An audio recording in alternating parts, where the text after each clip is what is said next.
Your Adventures in Absurdity. Today, we were joined by just me. It's Hannah. And no one else showed up to recording, so I don't know what the deal is with that, but here we are.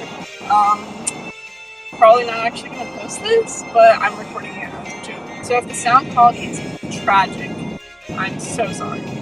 Oh, more bumps. Emily, edit this out, please. So here we go. Today we were supposed to be talking about the episodes Train Ride and Cars, Trains, and Motorcycles. You know, nice little joke on the train thing. Pretty clever if I do say so myself. I'm not actually the one who came up with that idea. Probably Emily came up with that idea, but I don't really remember. So anyway, Train Ride. Normally someone would read off the wiki summary, but I'm actually driving, so I should probably not do that. I'm just gonna make up a summary quick.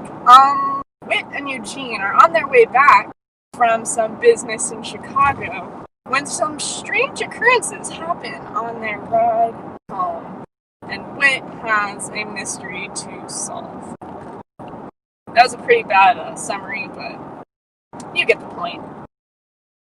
I didn't realize until I was listening to this episode today how much I could quote it. Like, I'm pretty sure I could quote almost the whole episode verbatim because I listened to it so much. It was on the Platinum Collection, which was by far my most listened to album when I was a kid. And there was this disc that had Train Ride, Real Time, which is the one where Whit gets stuck in the elevator with crying Brian Dern. And then it all happened at Four Corners, the one with Bernard and Eugene and like the gold. So that was like this spooky, actiony, exciting disc on the album, and I listened to just that disc over and over and over so many times that I'm pretty sure the disc doesn't even work right anymore. I'm pretty sure it skips now. So yeah, I know this episode quite well, although I hadn't listened to it in a while, so it was fun to re-listen to. This is so weird to not have anyone to bounce ideas off of.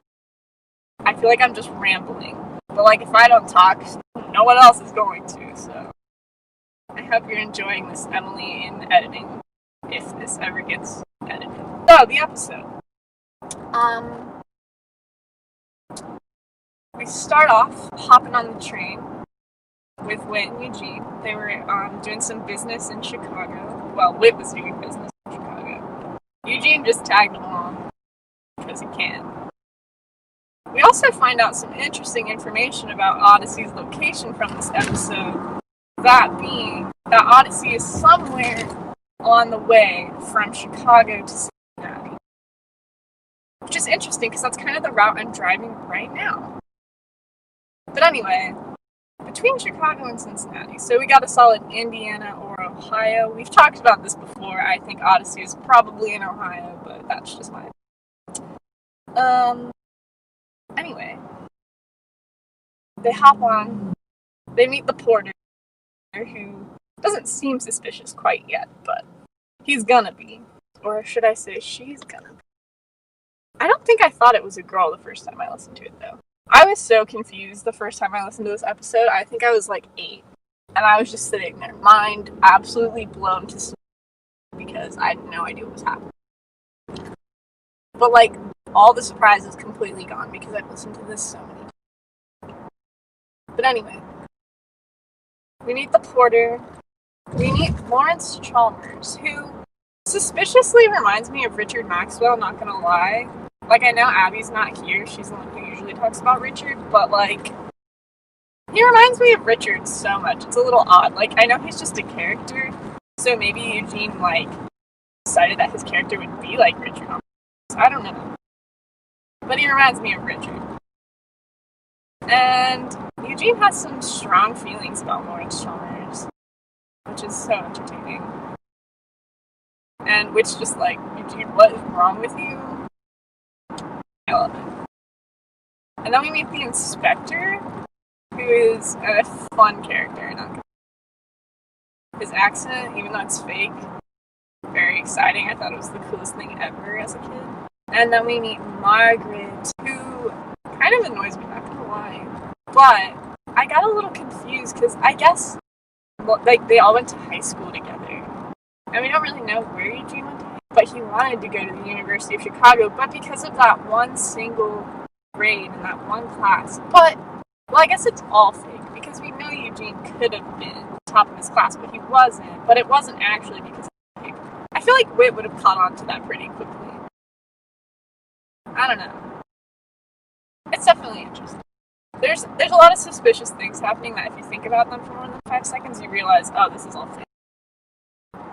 Eugene would never get a bad grade in a class, ever. Also, if he was actually in high school, that would make him like an actual child compared to Margaret and Lawrence at the time, and so then him and Margaret being a thing is actually so funny because it doesn't make any sense. I love that. I just thought of that one now, but it's kind of hilarious. I don't really know what else to talk about this episode. The mannequin convention. Love that. Why mannequins? I mean, I know because I had to throw the mannequin off the train, but it's so weird. I definitely thought because I knew who Oscar Wilde was when I was a kid that I was, like, so smart. I was like, I know what they're talking about. The Ballad of Reading Gaol? I'm a genius. I wasn't a genius, I was just homeschooled, but that's good. I also love that at any moment, anyone from the podcast could hop onto this recording and hear me talking to the recording bot and no one else. And they would be like, Hannah, what is wrong with you? And I'd be like, you didn't show up to recording. So I just decided to do it by myself. This is ridiculous. I don't even know if my mic is working since I'm driving. But we're just hoping for the best. Also, this drive is so pretty. Like, the trees are nice and orange and yellow and red, and it's stunning. Okay, I keep getting distracted. So, will we see people struggling and a body fly off the train? Like, hello. I guess that's why this is actually technically a lost episode. That scared the crap out of me as a kid, let me tell you. I thought somebody actually died for a minute there. That's what spooked me out. I would, like, be listening to this episode, and it would be, like, dark outside, and I'd be in my room alone, and I was like, it scared me. That was the weirdest way to convey that I'm scared, but here we are. That's what happens when I have no one actually listening to me saying these words right now. I should never be allowed to do this again. The solo Hannah show is an awful idea. Moving on. So we see someone fly off the train, and Whit and the inspector run back there. And all they find is Margaret, who says Eugene threw Lawrence off the train. Which, I always thought Margaret threw Lawrence off the train because, like, Eugene would never. Also, I didn't really think he was physically capable of that. No offense, Eugene, but no. So, rest in peace, Lawrence, apparently. But yeah, also, Margaret is so shook. The acting in there is actually pretty good. I don't remember the actual person's name who isn't Margaret, but I'm out of 10 to her, I guess. So then we go looking for Eugene and we can't find him anywhere, which is kind of funny. Like, where actually was he? I guess the inspector would have seen him because he split up from Whit, so they made sure Whit didn't find him. But then Margaret disappears too and the window's open. Also, I thought that she had killed Lawrence and just jumped out of the train, which is a morbid thought for a kid, but I guess this is kind of a morbid episode for kids, so makes sense, I guess. I don't know, man. So yeah, goodbye Margaret as well. Big yikes. And then the porter is like throwing Eugene under the bus over here, and Eugene's like, he's high-key stressed. Love that. I would be stressed too. I am stressed.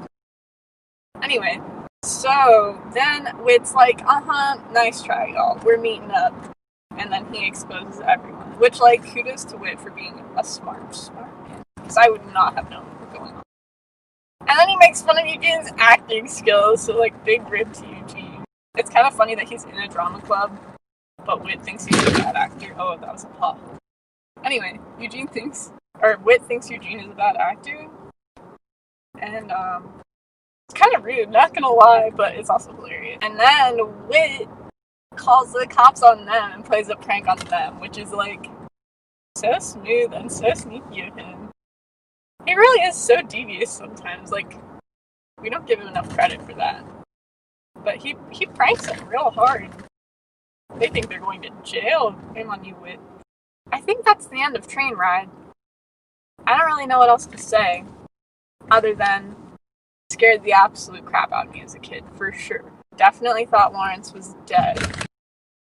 Definitely was scared for Eugene, thought he was like going to jail or something. Like, big yikes. And then you find out it's all fake and you're like, whoa! That's why I listened to it a million times, because I had to listen to it that many times to figure out what was actually going on.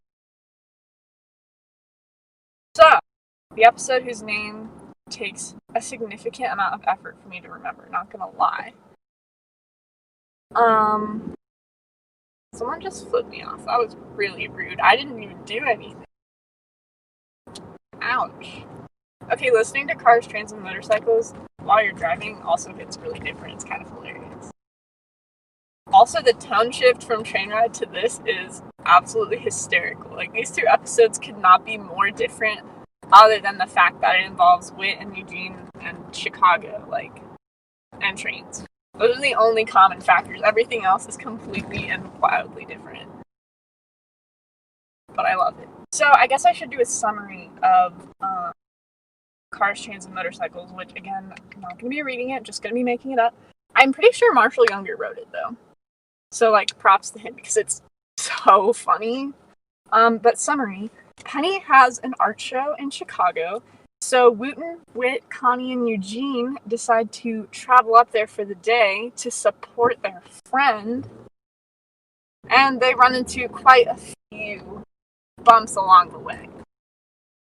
I'm so good, I should write this up. Start out with Eugene saying that Connie is Louise. Big classic right there. But then we get the real kicker, and that is that Whit is high on pain meds. And let me tell you, the first time I heard that, which this was only a few months ago, pretty recent, but the first time I heard that, oh, by the way, this is a club episode. You probably already know that, but I guess I should clarify. Whit's high.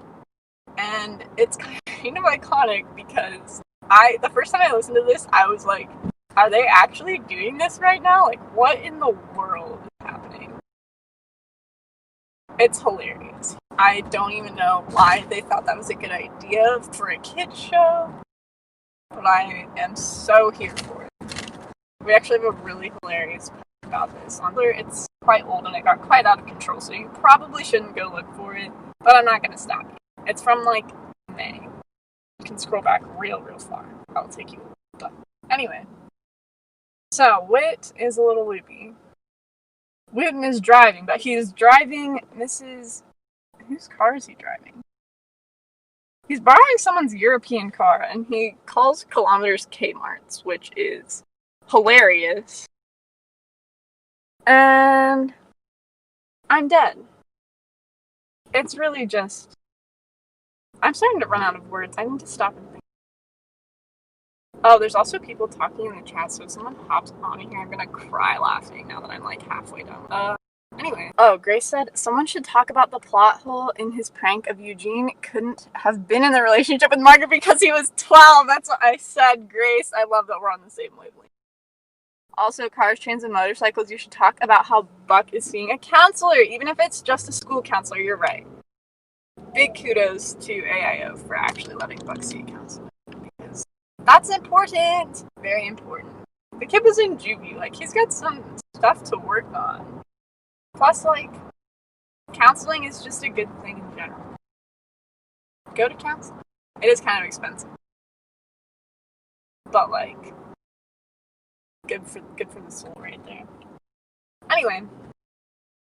Thank you for the input, Grace. I'm glad I'm not doing this all by myself.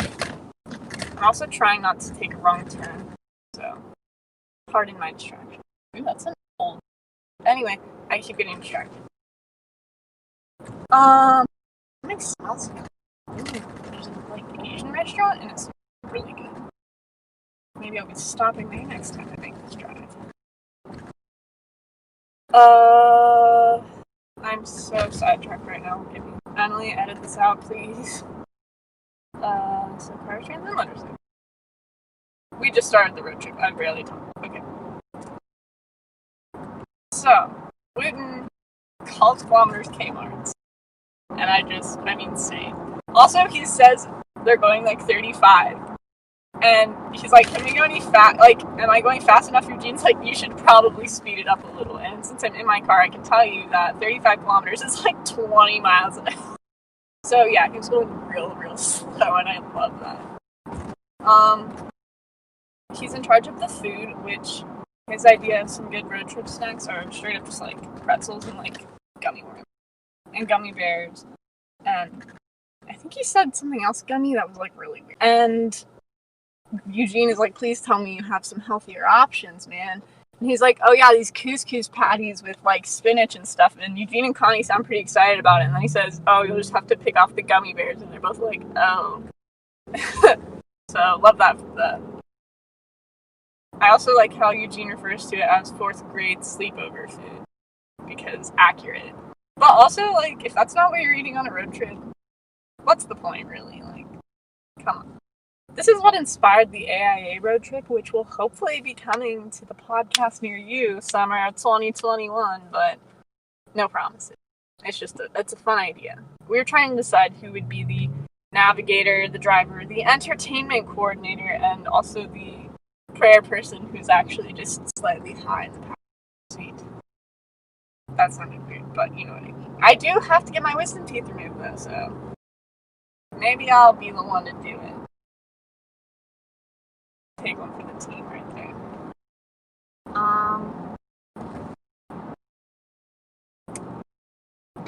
So, I lost my train of thought again. Really hard.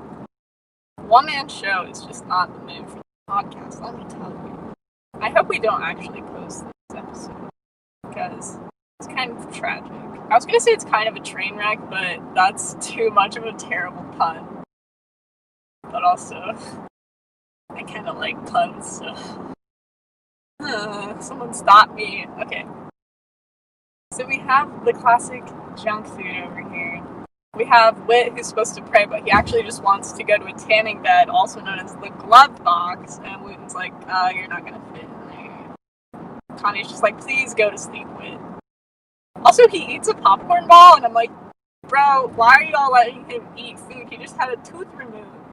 That's so bad. You could get, like, an infection or something. Unhealthy. 0 out of 10. We have Eugene, the navigator, who has everything down to, like, the second, which is just a lot of work. But do you expect anything less from Eugene? Absolutely not. And then Connie's the entertainment coordinator, but she's actually just like, you know what? I have so much homework, and I have never related to Connie more. Because same. I have my backpack of homework in the passenger seat next to me. I was doing it all during fall break. It was delightful. Absolutely lovely. So I feel her real hard. I relate. Also, Clint. Oh my gosh. Clint is by far one of the best parts of this episode. If there could even be a best part, because the whole thing is iconic. She is so salty at Eugene. I can't. I love it so much. One time we said we should add on to the Odyssey drinking game, which, not that there is an Odyssey drinking game, we drink lemonade in this game, of course, but every time they say clinch in this episode, take a sip of that lemonade, baby, because they say it so much. It's hilarious. But yeah, Connie is so salty, and the whole crouton thing, like, what in the world? 16 croutons. That's a lot of croutons, man. Also, the fact that Clint was only gonna tip 10% before the croutons is freaking rude. Like, as someone who has worked in the food industry, please don't be that person. And definitely don't subtract the tip like that. Also very rude. Also, the fact that negative 6% was $3, that means the meal was like $50. So, like, I don't know what restaurant you went to for your blind dates, Connie, but it's like $25 a person there, so quite fancy for a college student. My goodness. I could never. So at least Clint was willing to pay the big bucks, even if he sucked as a person. But yeah, just that whole gag with Clint makes me laugh so hard. But it's kind of sweet that Eugene, like, wanted Connie. He knew that it would make her happy and knew that it would be a nice break from school for her, like, go on a date and, like, have a good time. I just think that is really sweet, even if he screwed up big time. Also, can you imagine if your professor or your teacher, like, set you up on a blind date with another student? Like, how freaking weird would that be? Like, obviously Connie knows Eugene, but, like, Eugene is Clint's professor. How in the world did he set that up without just being weird? Like, if one of my professors did that, I would be so weirded out. Although I can think of a few of them who would do it. So I should probably not make fun. But it's still hilarious. I can't deal with it. So they're driving along, having a good time. Whit becomes the entertainment coordinator because he's trying to make toast in the air vents, like, oh my. He says all kinds of great things. I love it. And Connie's talking to Penny, and she's like, oh, I'm just doing homework. And Eugene's texting Katrina. Oh my gosh, Eugene wanting to be there with Katrina and Bug. So sweet. What a good dad. I love him. Too bad Emma's not here to gush over Eugene. He's a good dad in this. And a good friend. We stand Eugene Meltzer in this. Or this car. Whatever. Anyway.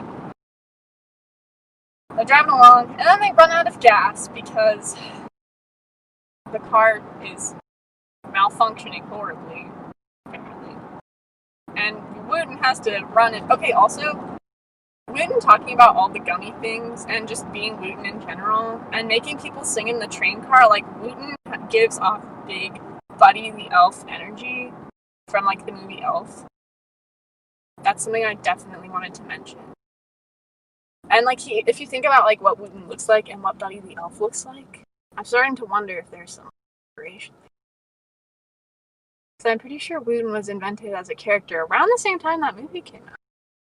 Maybe it's just a coincidence, but Wooten is Buddy the Elf. That's what I have to say about that. Also, Grace just texted me. I'm pretty sure she's making fun of me for recording by myself. But I can't answer because I'm not going to be opening my messages because that's not safe while you're driving, kids. Don't do that. But yeah, Wooten's Buddy the Elf. He comes back, he fills it up with gas again. Yay! And then they hit mega traffic, which Connie's like, where did all this traffic come from? I'm like, Connie, you're going to Chicago. You're going to a big city. You're from a big city. You should understand how traffic works. Like, come on, sister. What in the world? And Eugene didn't account for traffic in his calculations, like a fool. This is what happens when you all live in a small town. I would know from experience. So then they have to take the exit and run to get the train. And Whit's finally starting to come down off the pain pills, but not quite. He's still acting a little goofy. But they all get on the train, but they all end up in different cars. And Wooten starts a freaking sing-along over there. I love it. He's so funny. I'm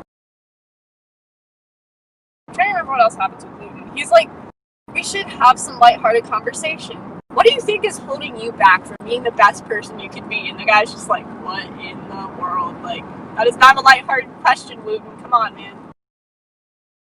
Great. He really is like Buddy the Elf.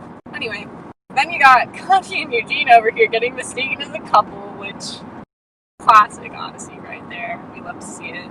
And then they just argue some more about Clint, and also about how Connie is in a higher league than him, but Keith might think that he's in a higher league. They're just straight up bickering the whole time.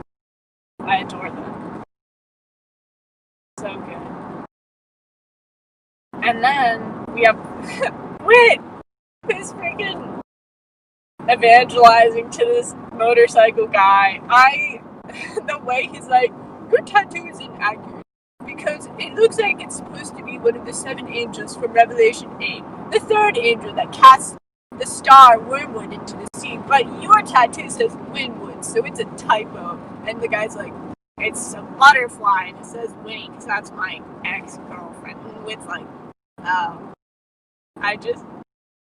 Of course that's what would happen if Wit was high on pain meds. Like, I expect nothing less from the man, but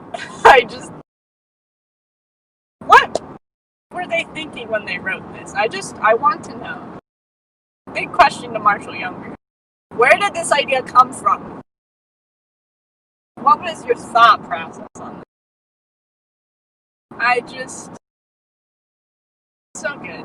Anyway, so you got Wit over here, and by the end he's like, can I pray for you? And the guy's like, actually, yeah, that'd be great. And then he ends up riding the guy's motorcycle, and the guy's like, oh, I didn't know if you'd be scared. And Wit's like, this isn't my first time on a motorcycle. And I'm like, wait, when were you last on a motorcycle? I would love to know. Indulge me. When did you ride a motorcycle last? Why did you ride a motorcycle? The idea of Wit on a motorcycle is just legendary, to be honest. Oh, and then you have Wooten running freaking 12 blocks to get to the art museum. And when he says he needs to get rid of some extra weight, and then he throws the gummy bears in the trash, like, Wooten, that's not usually what people mean by that, but okay. I guess it makes sense. Love him. He's such a dedicated husband, though, like, we just appreciate that. What a good man. Even if he is a little crazy. And then you have Connie and Eugene in the back of the Uber, which they won't say Uber, but we all know they mean Uber. And the Uber driver's forehead reminds Connie of Clint again, and she has to bring it up again because she's so salty. What the heck? I can't. And then they all finally get there, but they can't get inside. Which is so unfortunate. And then Bruce, the motorcycle guy, is like, oh no, y'all are still good friends. And they're like, thank you, but also, who are you? Where did you come from? And then he, like, picks them up so they can see through the window? What? Must be a real buff guy, like, up here lifting everyone. What the heck? I just... The absurdity of this episode really, like, the chaos is just the biggest mood ever. I'm also afraid I'm going to miss my turn, because I know it's coming soon, but it's okay. I'm not going to miss it. Anyway, yeah, no, the sheer chaos of this episode is honestly the energy that we're looking for, which is why it's kind of sad that I'm recording this by myself, because chaos needed to be here. We'll probably end up re-recording about these episodes, honestly, like... This is kind of lame. I am not the best single host. But it's fine. Also, I thought of something else to say and then I forgot what it was. What was it? Okay, but the way, like, Chris at the end is like, they're all good friends. Like, I don't know, just wouldn't think there's a moral conclusion with this. But then you get to the end and it's like, no, they're all just really good friends to each other. It's really sweet, actually, like... Eugene cared about Connie. He tried to, like, do something that he thought would make her happy. And, like, they're all driving whoever knows how many hours to see Penny's art exhibit. Like, they're putting in all the effort. It's so nice to see, like, good friendships. Like, that's not something you get to see in media most of the time. Which is why I really appreciate seeing it. And honestly, like, they really went there. They said... Good adult friendships are important. So here they are. I love it. So nice. Oh, also, the music in this episode is so good! It, like, reminds me of some kind of, like, 90s sitcom kind of thing. And it's so fun. It's, like, the perfect vibe for the episode, and, like, would not mind hearing some more of that tunage in other episodes. Also, I just realized you probably heard my turn signal and it was very distracting, and I apologize. Also, now I'm on a stretch of road that is very, very bumpy, and you can probably hear that too. So if the sound quality is tragic, I'm so sorry. But yeah, good tunes, good conclusion, good friendships. I feel like this is an episode that makes you go, wow, I love Odyssey. At least that's what it does for me. It also reminds me of I Slap Floor, but everyone's actually in character, which makes it 10 times funnier. Like, I don't think there's a single moment of this episode that I don't spend laughing. Because it's just so good. But yeah, that's pretty much all I have to say about this. Well, thank you all for joining this episode of Adventures in Absurdity. I hope it wasn't too boring for you with just me hanging around. But if you really listened to all of this, thank you. We appreciate you a whole lot. We love all of our listeners. And if y'all ever want to email us or like message us on Tumblr or Instagram, like please do. We'd love to hear from you. And I believe next week we'll be talking about the Rydell revelation. So that's going to be nice and exciting. A little heated maybe, but some fun conversation is definitely going to come out of that. Oh, more bums. Oh no. Anyway, thanks for listening to Adventures in Absurdity. And have a great day. Or night. Or whatever time it is. I'm going to stop recording now. Okay, bye. Moments later. Also, finally, the bumpy part's gone. Maybe I should re-record the ending just in case. It was so bad. Thank you so much for listening to Adventures in Absurdity. Thanks for tuning into Just Hannah. Hope you enjoyed my strange rambling. Next week we'll be talking about the Rydell revelations, which is very exciting. So yeah, thanks for listening. We appreciate you. God bless. So, disclaimer, we're also not affiliated with Focus on the Family, by the way. Please don't ever think that. Today's episode was brought to you by Aram, the recording bot. We're We chaos. are chaos. Goodbye.